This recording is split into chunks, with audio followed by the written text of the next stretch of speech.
నేనేం చేశాను మేడం? అసలు ఇవి ఇంట్లోకి ఎందుకు తీసుకొచ్చారు? అమ్మగారే తీసుకొచ్చారమ్మా. వాళ్ళకు గాని వాళ్ళు తెచ్చే వస్తువులకు కానీ ఈ ఇంటి గడప దాటి లోపలికొచ్చే అర్హత లేదు. వెంటనే ఇక్కడి నుంచి తీసేయండి.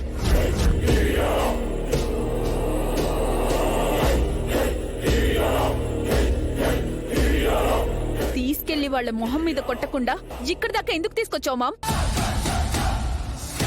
నీ ముందు తల ఎత్తినా వాళ్ళ తల తీసేస్తావే, నువ్వు తలదించుకోవడమేంటి? వదల్లా. రఘురామ్ని, ఆ కుటుంబాన్ని, ఎవ్వరిని వదల్లా. ఆ కోర్టు కేసు స్టేలో ఉన్నా సరే పొలానికి సంబంధించిన డాక్యుమెంట్స్ ఇంకా నా దగ్గరే ఉన్నాయిగా, వాటిని అడ్డం పెట్టుకుని ఒక ఆట ఆడుకుంటాను.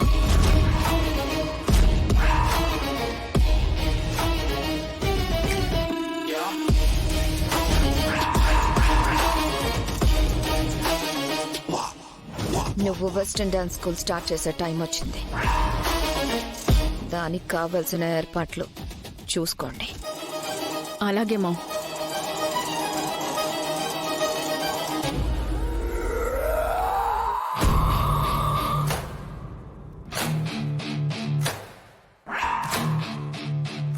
పద్ధతులు, కట్టుబాట్లు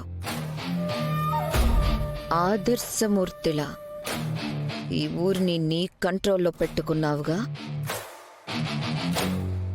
ఈ డాన్స్ స్కూల్ స్టార్ట్ చేసి ఊళ్ళో అందరినీ నా వైపుకు తిప్పుకొని ఈ ఊరి పద్ధతులు, కట్టుబాట్లు మారుస్తాను. ఆ తర్వాత నా ఫ్యాక్టరీకి పునాది పడుతుంది. నీ పతనం మొదలైంది రఘురామ్.